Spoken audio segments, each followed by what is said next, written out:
In a tiny hut on the brown, lonely moors of Ireland lived an elderly woman and a young girl. The young girl's name was Finola, and she was every bit as kind, sweet, and fresh as the old woman Brona was hot-tempered, jaded, and dumb. They lived in a hut that was plain as the rest of the moors with 2 beds and a fireplace.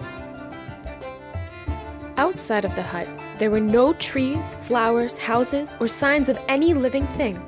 Poor Finola lived a life of solitude, with only the wind of the mountains east of the hut making any sound for her ears. At first, the long stretches of silence scared her, but eventually she got used to it and would break the silence by singing to herself. There was one other person Finola ever saw. That person was a dumb dwarf called Finnegan. He would come once a month on his broken-down horse to bring them a sack of corn. Those days were the best times for Finola.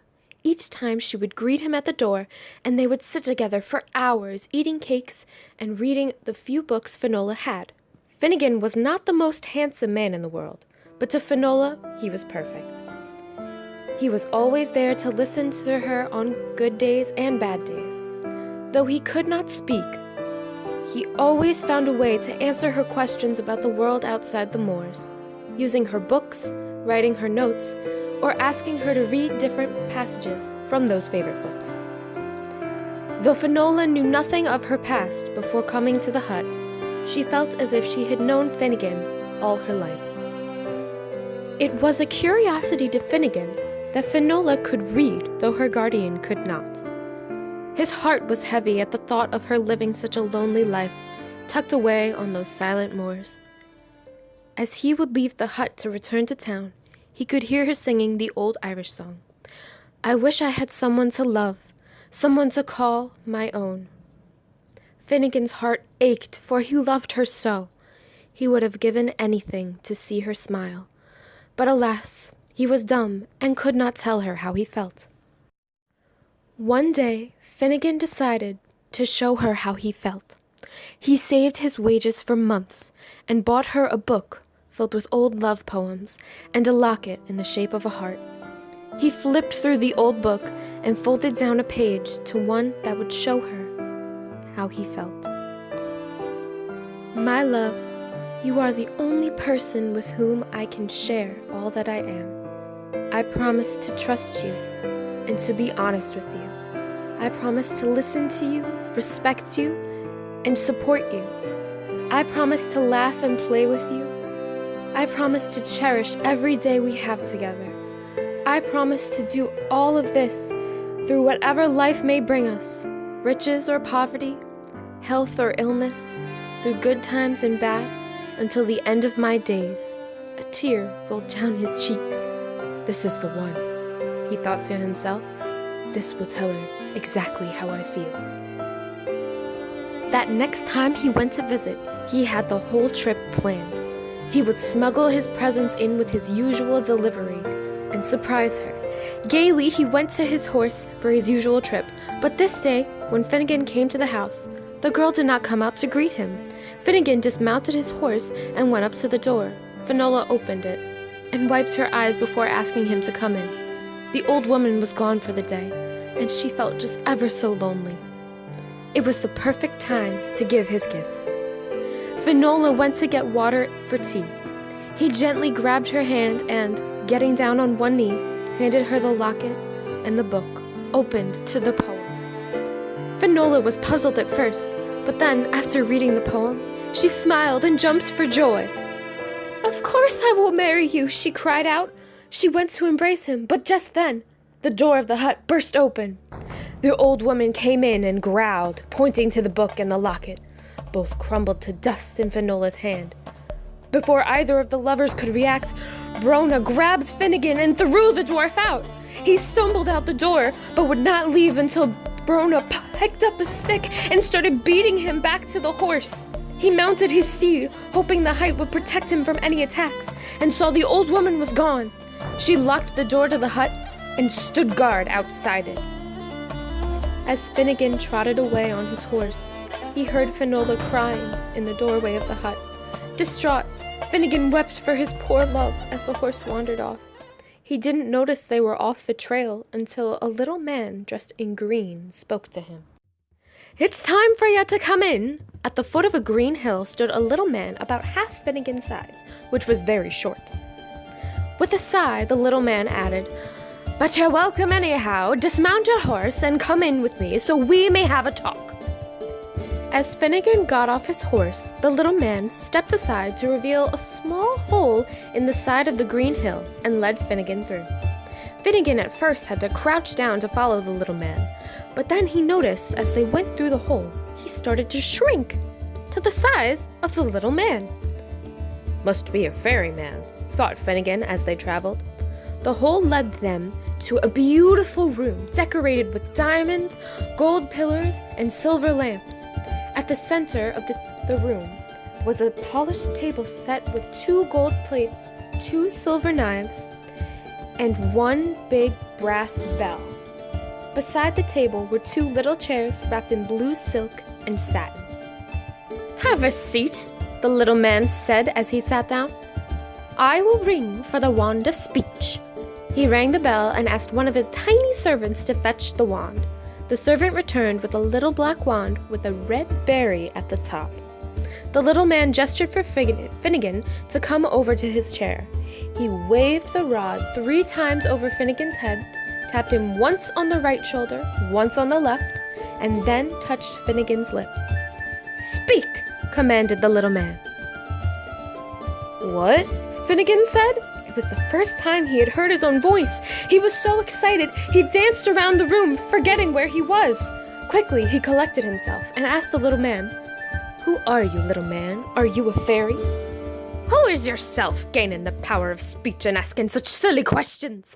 The little man, obviously a fairy, laughed. "The name is Seamus. Now I answered your questions, you answer mine." Seamus crossed his arms. "Who are you, then?" "To tell you the truth," Finnegan said, "I don't know.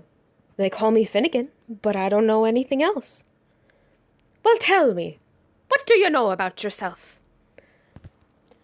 I don't remember anything," said Finnegan, growing tired and weary. "All I remember is the day the king put me in his service. I was on my way to one of the fairs in the town and was swept up in a crowd of jugglers the king had sent for.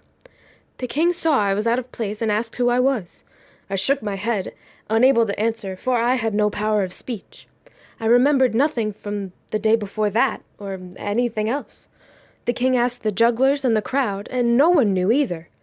I was lucky, for the king took pity on me and put me in his service. The only work I had to do is bring a bag of corn to the hut on the moors once a month." Seamus had turned away to admire one of the gold columns that held up the roof in the grand room. "And as you did your service, you fell in love with the little princess." "Princess?" Finnegan asked, puzzled. "The girl who lives on the moors. That is Princess Finola. She was banished after her father, the rightful king, was killed by your master. Your master, the current king, was advised to send a messenger to bring them food and choose someone who had never seen or heard of the princess and who could never tell anyone about her. That is why he brought you into his service." "What?" Finnegan was startled. "I had no idea." "She does not know either," the ferryman said with a frown. "Your master would have killed her as well, but an old sorceress who told him he would die himself on the day convinced him not to. She also convinced the king to banish Finola to a lonely life on the moors. The sorceress, who you know as Brona, put a curse on the moors so the little princess would live a life of solitude and silence, and disguised herself as the old woman you saw, to make sure no one would ever come to break the spell. That is, until you came along and fell in love." Seamus turned to look at Finnegan, who was deep in thought. "Tell me, Finn, would you still want to marry her, knowing what you know?" "In a heartbeat," Finnegan whispered. "I live a lonely and difficult life as a dwarf. People mock me and scorn me, but she is the light the darkness. And what would he give to see her happy? I would give my life. His courage gave him a strength of 1,000 men. But tell me, how can the spell be broken? And how can a simple creature like me be of any help? I barely even know my name. To break the spell, you will need the spear of the shining haft, and the dark blue blade, and the silver shield. They are waiting for the man who is bold enough to see them on the far bank of the mystic sea on the island of the western seas. Whoever gets them must bring them back to the lonely moor. Then strike the shield 3 times with the haft, and 3 times with the blade. Then the silence of the Moors will be broken, and the princess will be free. I will set out at once, Finnegan said, already halfway to the exit. Wait! Seamus shouted, pulling out a small green pouch out of his jacket pocket to put in Finnegan's hand. Sprinkle this fairy dust on your horse's head. He will take you to the shore opposite the island of the Mystic Lake. You will cross the island on his back and make your way through the water steeds that guard it. When you come to the Mystic Lake, you must wait until the waters are as red as wine before you come and swim with your horse across it.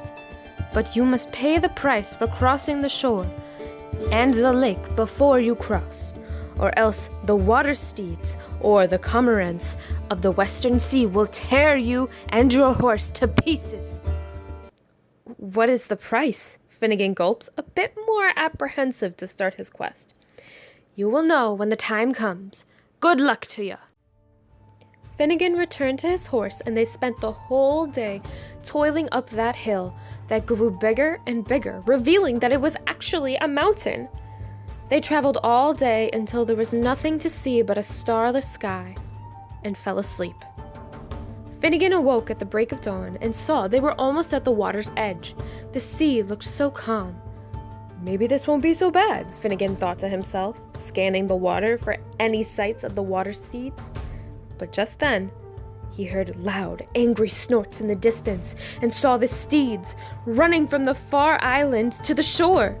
They rose out of the water, turning the water to foam and sending white spray into the skies as they approached. Finnegan trembled at the sight of them, and the horse moaned and quivered in pain. The steeds almost touched the shore, and Finnegan turned to try to run away. Before he could, the twang of a golden harp rang through the air. Finnegan looked back and saw the little man from the hills, holding the harp in one hand while striking the strings with the other. Are you ready to pay the price? Seamus said, smiling at the dwarf. As he asked, the water steed snorted furiously, waiting for Finnegan's answer. After waiting for what felt like way too long, the little man repeated his question. The water steeds kicked and thrashed at the water, ready for blood. Finnegan was soaked in water, and so cold even his bones were shivering. Seamus, annoyed and ready to leave, asked a third time, Are you ready to pay the price? Finnegan, still terrified, thought about his lovely Finola, living the rest of her days alone and silence on the moors. He took a deep breath and said, with all the courage his little dwarf body could show, Yes, I am ready. The water steeds snorted and struck the shore with their pounding hooves. Back to your waves, Seamus shouted, strumming angry chords with his lyre. The now frightened steeds went back into the water. What is the price? Finnegan asked. Your right eye. Seamus snapped his fingers, and before the dwarf could say a word, the eye appeared in Seamus's hand. He put it in his pocket and began to play the strains of slumber, and the sweet melody calmed the steeds enough to make them perfectly still. They floated on top of the water like foam. Poor Finnegan cried out in pain and covered the place where his eye belonged. He took a few deep breaths and resolved to endure the pain for the sake of his princess. He ripped up a piece of his shirt and tied it so it would cover his missing eye as he traveled. Seamus helped the dwarf get back on his horse and led it to the edge of the tide. Once out of his depth, The horse struck out for the island as the water steeds drifted peacefully in the water. Shortly, the horse and the dwarf reached the island. Finnegan and his horse rode on for hours until they met a winding path through the summit of the green hills that looked down the mystic lake. The air and the sunlit water were as still as death and as bright as life can be. Finnegan stared at it in awe for a few moments before dismounting and laying down on the grassy hill. He fell asleep as the night came, still gazing at the unchanged waters. A lark's song woke him up early the next morning. Though the light in the sky had changed, the waters were as bright as before on the lake. He knew he must wait for the water to turn as red as wine before he could continue his journey. Then, he saw something sailing across the sky from east to west towards him. It was a bird whose shadows darkened the waters of the lake. It must have been one of the cormorants of the western seas, an older bird from the looks of it, thought Finnegan. The elderly bird descended slowly, holding a small tree in its claws. The tree was full of ripe red berries on it. The bird began to eat the berries and throw stones into the lake. As the stones fell, the water surrounding them turned red. Soon more birds joined in, and the water became as red as wine. Once all the berries were gone and the younglings had left, the elderly bird dove into the water and later emerged, reborn into his youth, and joined the others. Finnegan wondered what would happen to him if he went into that lake. Once the birds were nothing but specks in the sky, the dwarf mounted his horse and began his descent into the lake. He waded into the water, getting ready to plunge, when he heard a fierce cry above him. He looked up and saw 3 birds hovering over the lake. He panicked and ran back to the shore just as the birds were swooping down, screeching. They rose high above the water, folded their wings, and dropped into the lake with a large, ominous splash. The dwarf remembered what the little man had said would happen if he tried to cross the lake without paying the price. Afraid, he reached toward his horse, the pain in his right eye throbbing. Just as he turned, he heard the twang of a golden harp, and Seamus appeared before him. With a smirk, the little man chirped, "Faint heart never won a fair lady." Finnegan shrieked with terror. "The princess is in distress at this very moment, crying in her sad little hut. She tried to escape, but Barona beat her."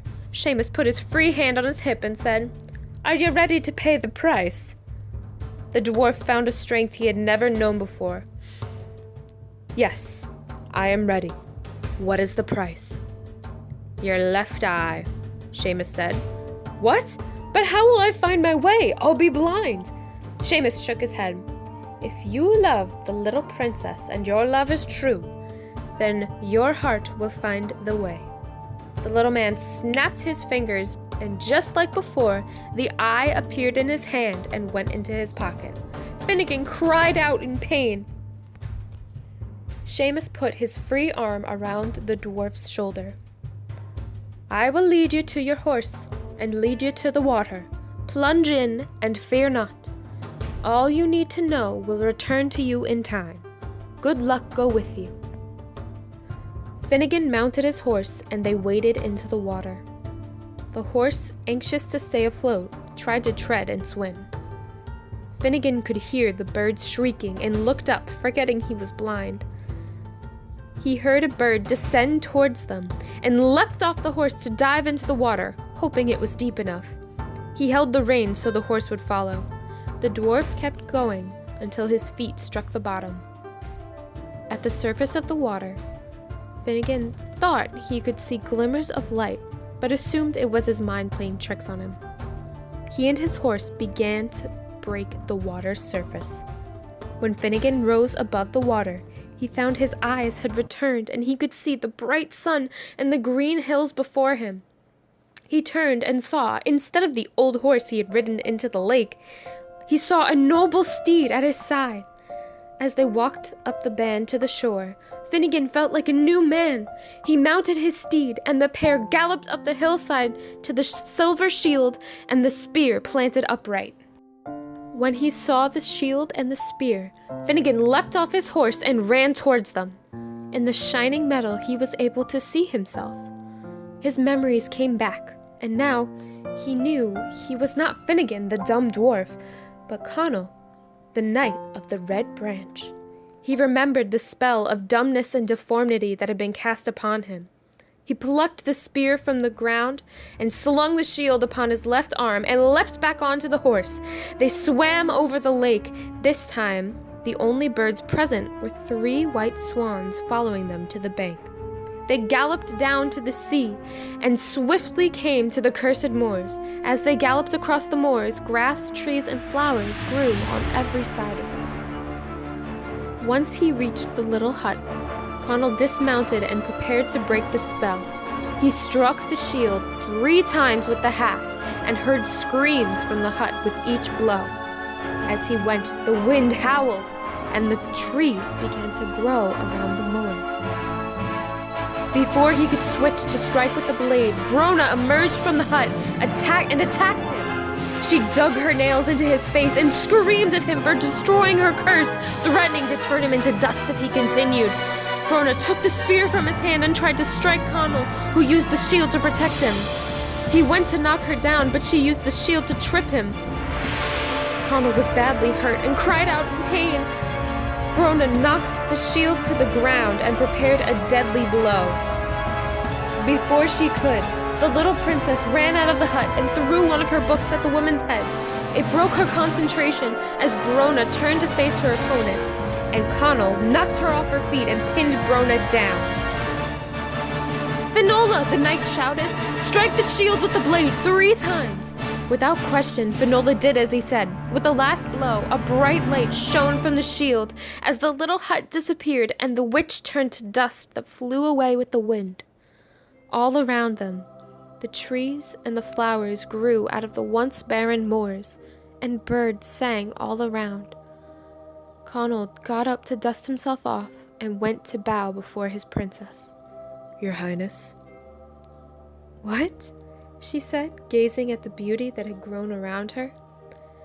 "How did you do this? I don't even know your name. How can I thank you?"